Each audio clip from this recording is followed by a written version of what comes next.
د هرات اوسیدونکو په کابل کې د روږدو کسانو د درملنې پر مرکز د تېرې شپې برید په کلکه وغنده او دا یې د نړیوالو اصولو او د افغانستان د ځمکنۍ بشپړتیا ښکاره نقض وباله. د هرات اوسیدونکي وایي په داسې حال کې چې دا پیښه د مبارکې روژې میاشتې په جریان کې شوې او پر داسې مرکز برید شوی چې ناروغان پکې پر درملنه بوخت وو، دا د انساني ارزښتونو او نړیوالو قوانینو پر وړاندې ښکاره بېپروایي ښیي. مردم بی‌غرض افغانستان و چندین مراتب پاکستان بمبارد کرده، کابل، قندهار، دیگه جا اگر چه جای بمبارد کرده که کلان مردم غیره بوده، کلان طفلا بوده، کلان سیاسرا بوده. به طول 40 سال این دست از خائنیت ور نداشت.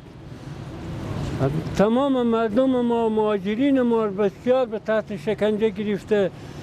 دوی همداراز وایي د روژې په میاشت کې د پاکستان برید او د سلګونو کسانو شهادت دا ښیي چې پاکستان د لویدیځو هیوادونو لخوا لارښوونې ترلاسه کوي. د هرات اوسیدونکو د اسلامي امارت له مسؤلینو غوښتي چې د پخوا په څیر د پاکستان د پوځي رژیم پر وړاندې قاطع غبرګون وښیي. افغان هیچ وقت خانه خود را از دست میدهد اما هویت خود را از دست نمیدهد.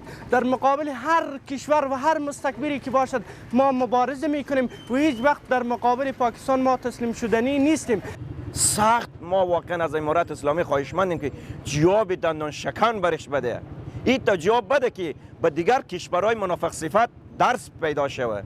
د اسلامي امارت د مسؤلینو د معلوماتو له مخې د تېرې شپې په برید کې چې د پاکستان د پوځي رژیم له لورې په کابل کې د روږدو کسانو د درملنې پر مرکز ترسره شوی له 400 څخه ډېر په نشه یي توکو اخته کسان چې د درملنې په حال کې وو شهیدان شوي او شاوخوا 300 نور ټپیان دي. له بلې خوا د دفاع وزارت مسؤلینو دا پیښه د هېواد د ملي حاکمیت ښکاره نقض بللې او خبرداری ورکړې چې دې هېواد ته به سخت او غاښ ماتونکی ځواب ورکړي.